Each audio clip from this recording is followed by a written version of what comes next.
आशा कर भल थे देखु जदि आजिका डेट्रे आपण मैंने ओडिशा पुलिस वेबसाइट रे विजिट करुवे जमीक मुझे कही कि डिसेम्बर लास्ट सुधा आपण आंसर की आसीज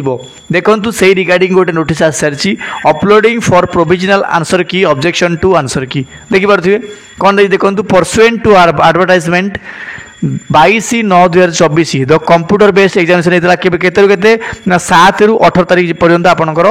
सीबीटी होता ठीक अच्छी कौन कौन ना तो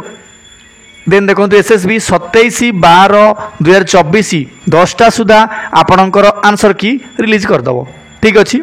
the candidate concerned may through go through provisional answer की एवं आपणकर कंप्लेंट रेज करेंगे 30/12/2024 सुधा ठीक अच्छी कहीं ना कारण कौन ना आपण समझ जानते कि ओडिशा पुलिस रे बहुत त्रुटि थिला आंसर की रे आई मीन क्वेश्चन पेपर त्रुटि थिला तेणुक समस्त ग्रेस मार्क मिले बोली मुझे कही आउ एक कथा भी कही कि आपणकर आंसर की आपणकर बाई डिसेम्बर लास्ट को ही आसो जहाँ कही से आउ जो कटअप कथा मुझे से ही हम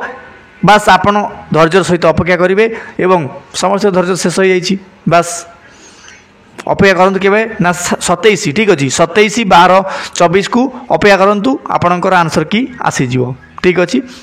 जदि वीडियो भल लगी निश्चित भाव लाइक और चैनल सब्सक्राइब कर ठीक अच्छे धन्यवाद।